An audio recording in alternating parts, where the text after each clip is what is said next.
Kapan obat terapi oralnya digunakan?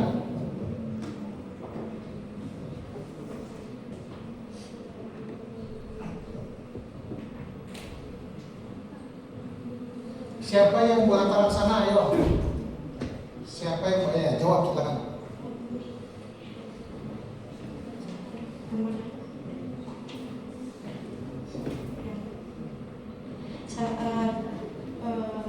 Yang pertama itu kalau HB-nya itu kurang dari normalnya. Terus yang kedua kalau pasien masih stabil secara hemodinamik itu masih bisa dengan oral. Terus jika tidak ada indikasi untuk membutuhkan peningkatan HB secara cepat. Ya, good, bagus. Jadi as soon as possible penggunaan terapi oralnya. Nah ingat, penggunaan terapi oral itu tidak bisa langsung ya. Jadi begitu kamu kasih minum tablet besi, tablet tambah darah, sulfasferosus atau apapun itu, gak bisa langsung menaikkan. Dia tidak seperti darah. Darah pun harus yang whole blood, bukan yang packet red cell. Ya, bukan yang turunan-turunan dari darah. Apa fresh frozen. Ya, makanya dibilang nanti kita jelaskan di pleno, oke? Ya, demikian, kasih applause. Oke, terima kasih adik-adik, baik sekali. Kita langsung kuliah-kuliahnya nggak lama, karena semua sudah dimuliakan di awal. Jadi kita kan sampai 10.50 ya. Nah, sekarang sudah 10.45, nanti Dr. Lisa akan mengumumkan mengenai sokan. Ya, terima kasih, cukup sekian. Ya kan udah di kuliah, kenapa lagi saya menjelaskan? Kan udah di kuliah, udah di sukses gini kan juga. Ya, yes, oke. Sebentar ya tapi ya. Oke, yang pertama disclosure-nya bahwa seluruh kasus-kasus yang digunakan untuk SGD kalian adalah kasus pasien benar. Ya, jadi tidak ada data yang dimanipulasi ataupun tidak ada data yang berbohong. Jadi harus hati-hati kalau dikeluarkan ke masyarakat bebas. Yang pertama, seorang perempuan berusia 25 tahun datang ke instalasi gawat darurat dengan keluhan penurunan kesadaran pada kehamilan trimester ketiga. Kata penurunan kesadaran yang paling benar adalah kata kunci di PubMed atau di Google Scholar adalah confusion in pregnancy. Sometimes kita bilang bahwa confusion itu kebingungan, tapi padahal confusion itu adalah perubahan kesadaran. Ya, orang kalau confusion itu berarti sudah delirium dia, sudah menurun, itu nggak 4, 5, 6 lagi. Minimal dari verbalnya dia sudah turun 1. Ya, jadi kalau teman-teman kalian ditanya apa jawabnya apa, berarti dia terjadi penurunan kesadaran. Oke, nah kalau pada ibu hamil penurunan kesadaran ini menjadi salah satu red flag, jadi salah satu alarm pada kasus. Ya, nah nggak banyak. Kalau dari salah satu jurnal yang saya pakai dikatakan bahwa penurunan kesadaran itu dibagi menjadi ada 1, 2, 3, 4, 5, 6, 7. Yang pertama adalah vaskular. Vaskular terdiri dari yang kita sudah sebutkan, ada gangguan vaskular ke cerebral. Apa aja salah satu kasusnya? Stroke. Ya, pokoknya gangguan vaskular ke cerebral yang kita pelajari berhari-hari kemarin apa? Eklamsia. Good. Kemudian trauma. Trauma ini bisa menyerupai dengan eklamsia. Kenapa? Pada beberapa kasus eklamsia atau kejang terjadi secara tidak sadar, terjadi secara tidak tahu. Mungkin pada saat mereka tidur terjadilah eklamsia. Apa yang terjadi pada orang eklamsia? Dia akan kejang. Jenis kejangnya adalah tonik klonik. Kalau tonik klonik itu kayak begini. Tonik klonik itu begini. Dan semua tubuhnya akan tiks, akan bergoyang, akan bergerak. Apa yang terjadi? Trauma kepala bisa terjadi karena terbentur oleh sesuatu, benda keras. Ya, jadi harus hati-hati.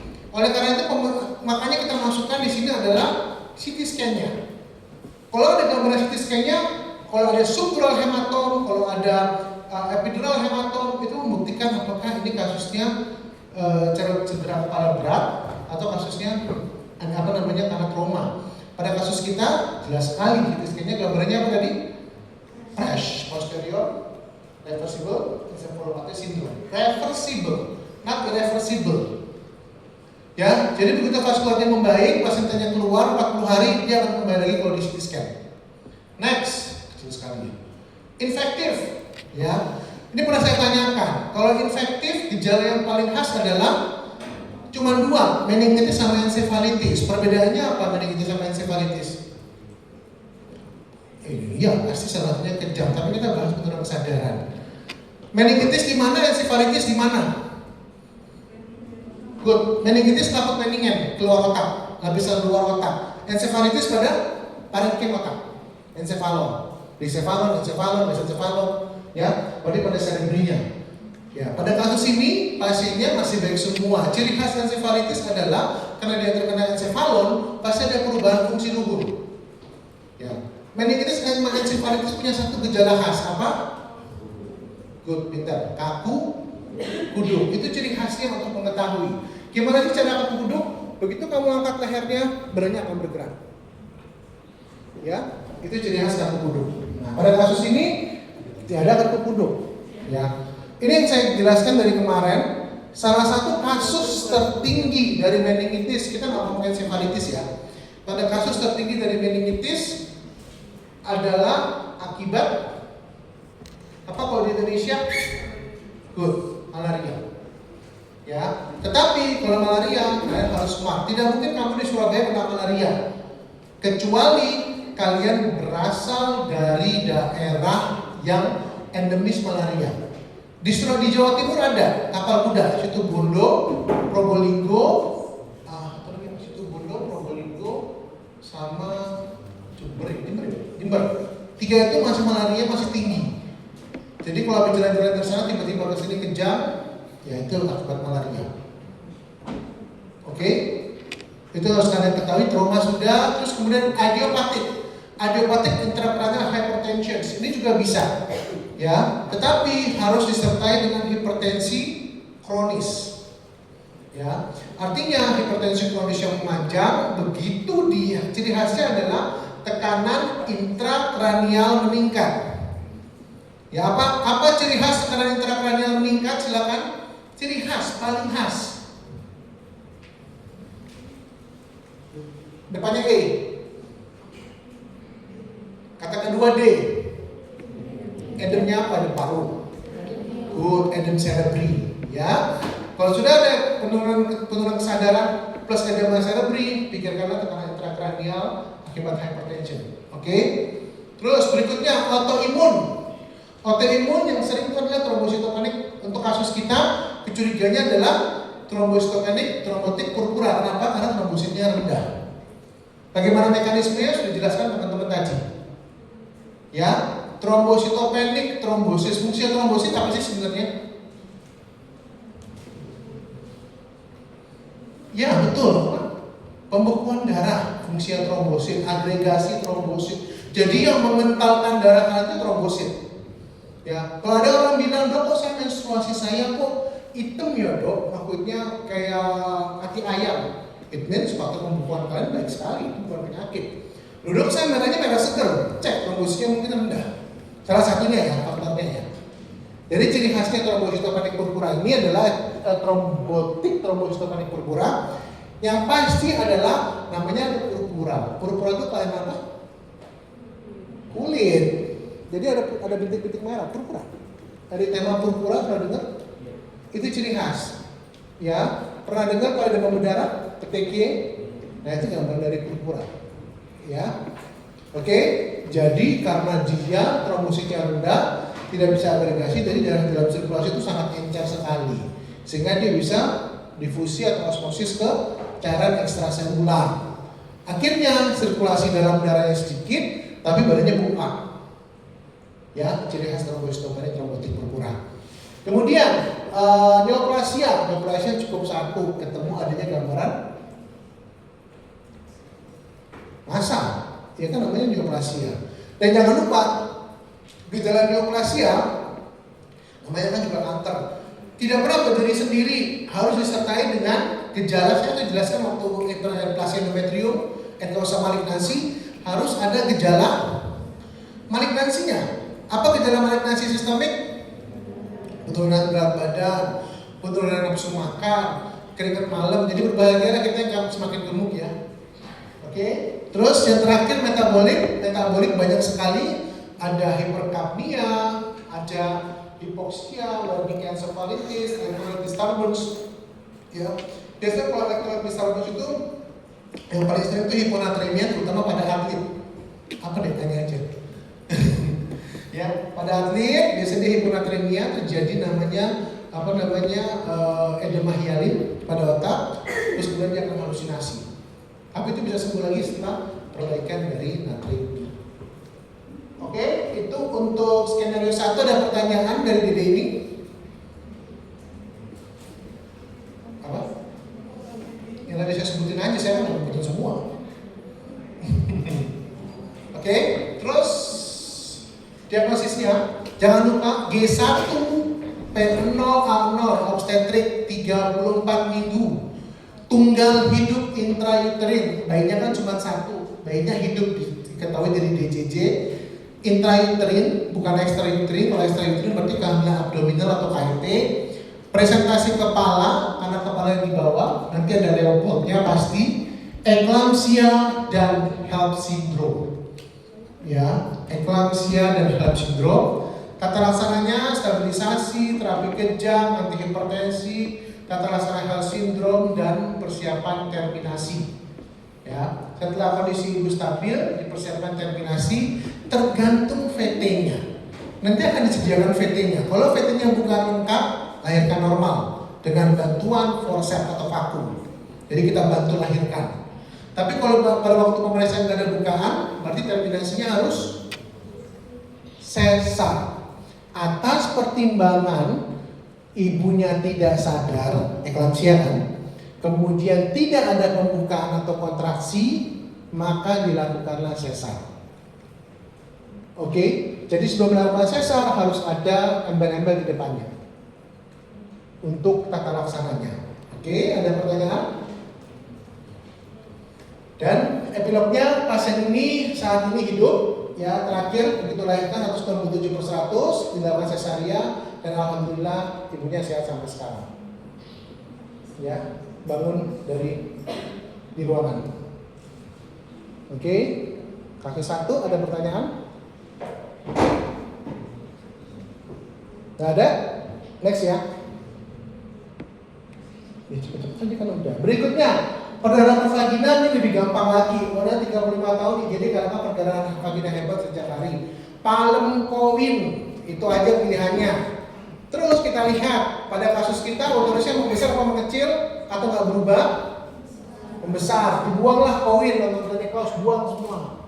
Oke, jangan pikir ke arah sana. Tinggal polip, adenomiosis, leomioma, dan keganasan. Polip, ciri khas polip perdarahannya sedikit-sedikit, intermenstrual bleeding. Ya. Yang kedua, adenomiosis, perdarahannya biasa, tetapi ciri khasnya adalah nyeri saat menstruasi. Good, pintar. Ya, nyeri saat menstruasi. Kemudian leomioma, perdarahannya gimana? Tergantung lokasi. Good, tergantung lokasi. Kalau dia di luar subserosa nyeri saja, perdarahan nggak banyak. Kalau di intramural, di otot otaknya perdarahannya biasa. Tapi kalau dia submukosa, perdarahannya masif atau banyak. Terakhir malignansi, keganasan, ciri khasnya adalah faktor usia dulu pertama. Faktor usia, terus yang kedua gambaran USG-nya, penebalan tinggal endometrium di atas 1,2 cm. Ya, begitu kamu tuh pikirnya dia tuh hiperplasi endometrium. Nah mungkin dia ada dokter ada dokter Debbie yang akan bantu saya mungkin mengkategorikan dok bagaimana sih gambaran dari hasil PA-nya itu patologinya. Ini apakah mioma atau adenomiosis dok? Dan miomanya ini ganas sampai jinak. Silakan dokter. Terima kasih Dr. Charles. Jadi kalau untuk perdarahan vaginal itu ada dari PA, ada 3 titik ya, dari leomioma, leomiosarkoma, sama adenomiosis. Kalian kan sudah belajar adenomiosis itu bukan suatu kondisi keganasan. Jadi dia itu adalah kondisi adanya stoma dan kelenjar endometrium di antara myometrium gitu ya, makanya namanya adenomiosis uteri. Nah keadaan ini bisa terjadi pada myometrium yang normal, jadi memang tidak ada leomiomanya, bisa juga terjadi di leomioma yang ada adenomiosisnya juga bisa kayak gitu. Nah kalau leomioma kalian sudah belajar juga, kalau merupakan leomioma itu harus tahu kalau dia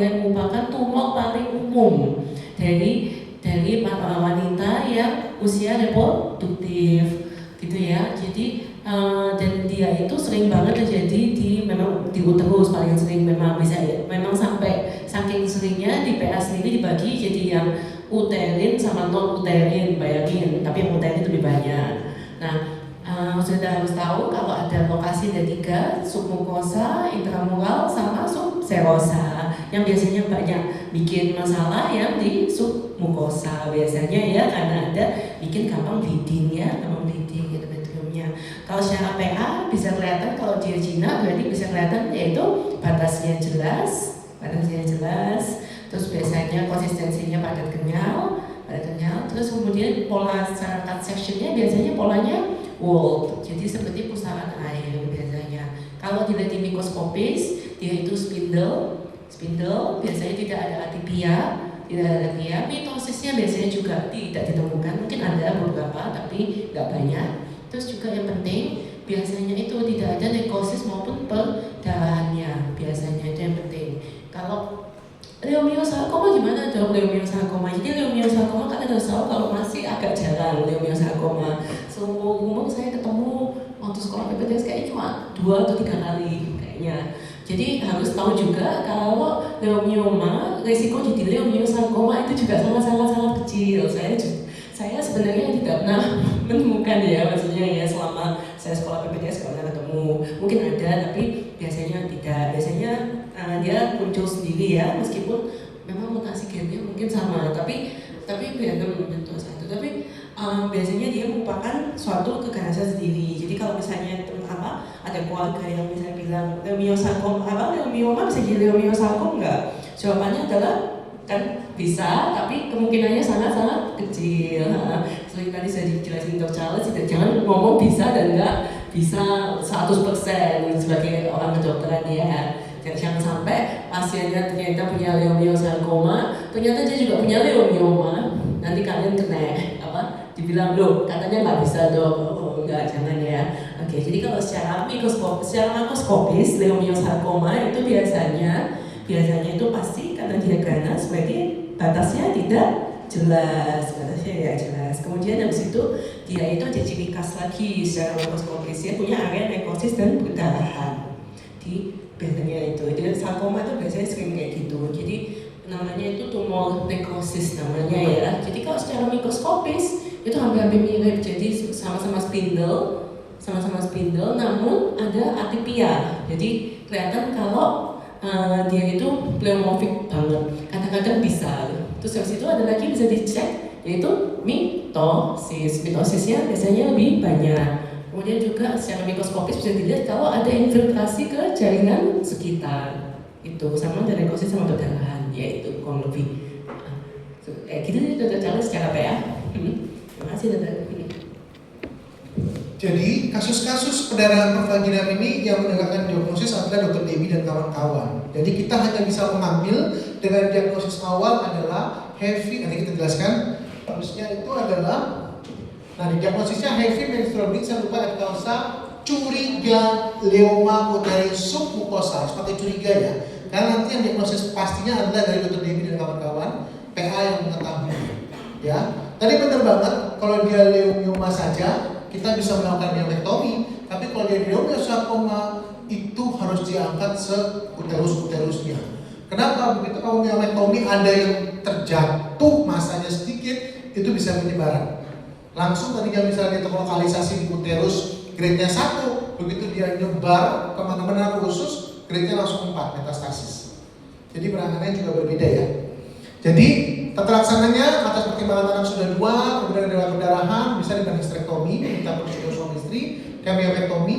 2 jawaban ini benar adanya, dan asam tarik sama 3 kali 500 mg dan transfusi dari transfusi darah untuk kasus ini. Ya. Dan inilah operasinya, ya besarnya sebesar perut saya, oke, dan pasiennya akhirnya 35 tahun. Saya hanya mengangkat uterusnya, tapi saya meninggalkan ovariumnya. Jadi tetap aja siklus normalnya berjalan, karena ovarium ini kan kalau ada uterus bisa menstruasi, tapi kalau ada uterus kita butuh untuk agar siklus reproduksinya berjalan. Jadi dia tidak menopause, tidak kropos, tidak putihan, tidak kemerahan wajahnya. Oke? Jadi aman ya. Kasus kedua ada pertanyaan? Tidak ada. Oke, next. Kasus ketiga, benar vagina. Seorang perempuan usia 15 tahun datang ke poliklinik dengan keluhan badan lemas sejak 1 bulan terakhir. Ya, jadi kalau ada teman kalian nggak lagi puasa tapi lemes-lemes, mungkin HB-nya rendah. Ya, oke. Tapi itu harus dari diagnosisnya itu berhari-hari. Gak mungkin sekali datang lemes-lemes, itu bisa juga habis putus pacarnya, ujian besok gak belajar, orang tua telat ngirim bulanan, ya. Nah itu juga bisa bikin lemes. Cuman kalau lemes ini biasanya butuh waktu lama. DD-nya 3 saja, kardiorespirasi, status asmatikus diakibatkan oleh karena kurang oksidasi, penyakit jantung bawaan disertai dengan apa namanya ini? Jarinya? Kalau penyakit jantung bawaan itu? Kelambi? Finger, good, pinter, ya. Biasanya karena gangguan itu.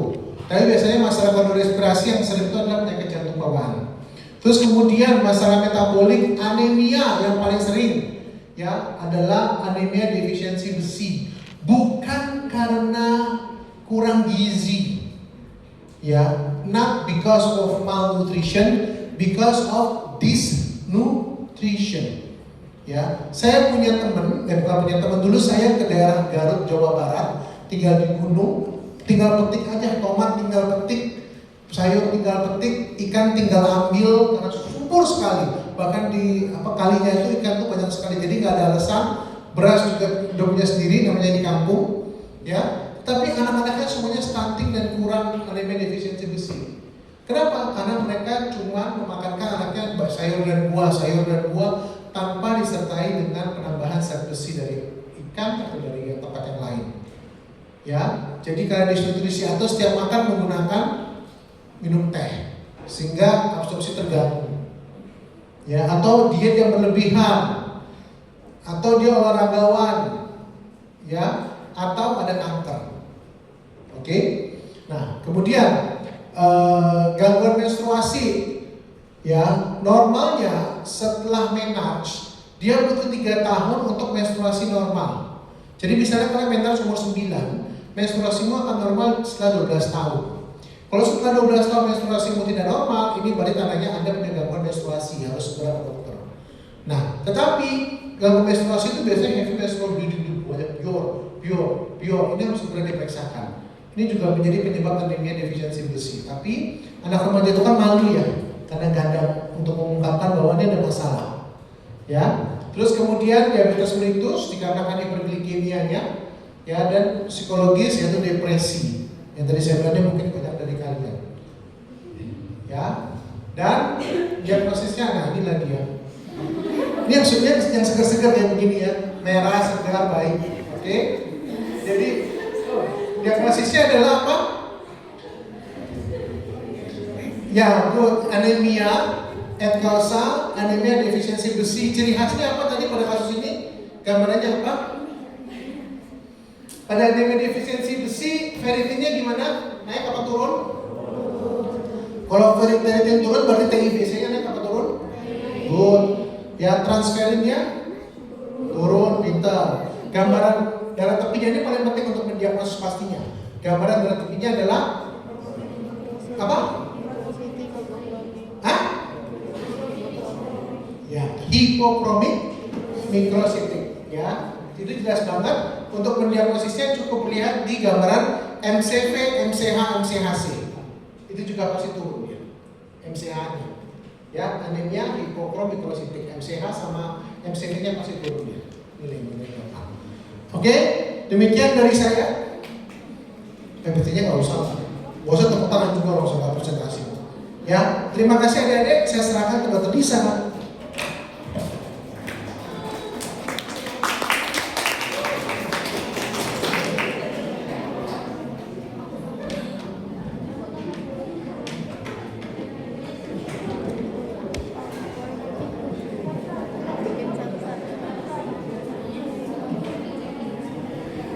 Oke, kita lanjut briefing untuk soal hari Senin bentar ya. Jadi ini untuk urutan ujian kita akan mulai jam 8 sampai jam 12.30. sudah saya masukkan di e-learn, jadi nanti kalau mau cek ulang lihat di e-learn lagi ya.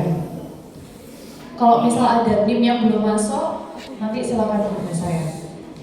Oke, jadi ini kloter 1 wajib hadir jam 7:30 di lorong lantai 3, yang kloter 2 jam 8.20 di 309B, dan yang kloter 3 jam 9. Nggak boleh terlambat, kalau terlambat tidak akan bisa mengikuti ujian SOKA, tidak diperkenankan membawa catatan, buku, HP, ataupun gadget selama di ruang karantina.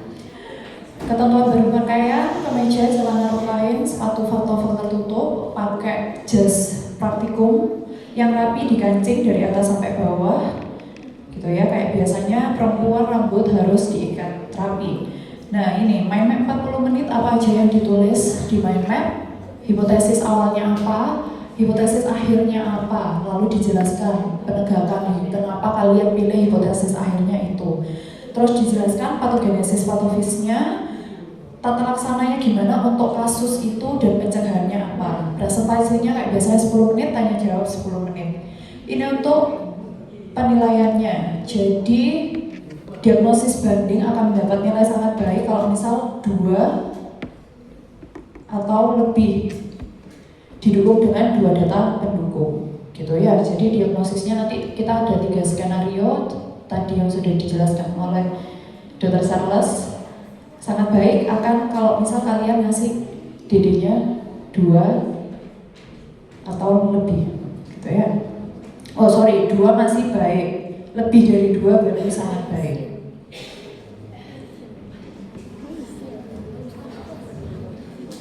Gitu ya, ini untuk penilaiannya. Oke, ada yang mau ditanyakan? Ya.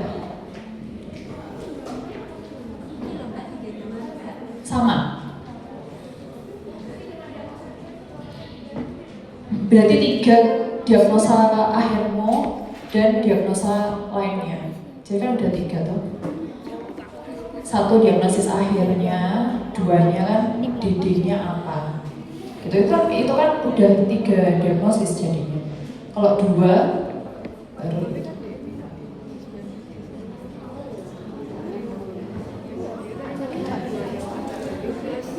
ya.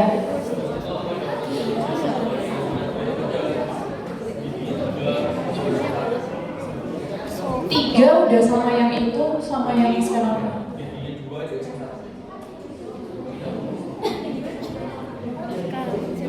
Yes, Ada lagi? Aku Kak Dia, Sofi, Harusnya ya, 2 itu diagnosisnya sudah sama masuk ke situ. Coba nanti aku pastiin lagi, aku bilang aja nanti. Ya.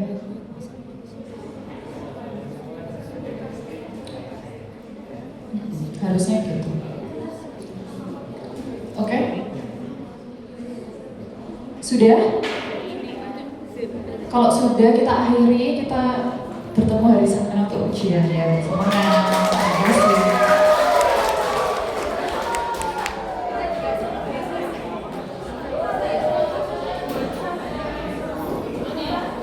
Saya dan Dr. Disa tidak memuji.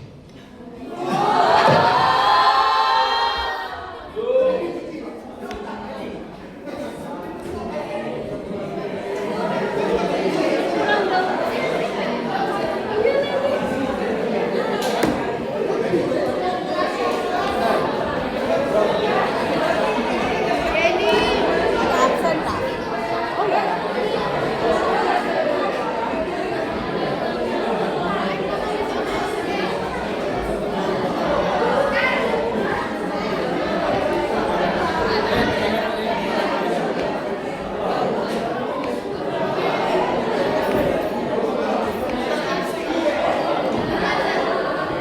Sini sini.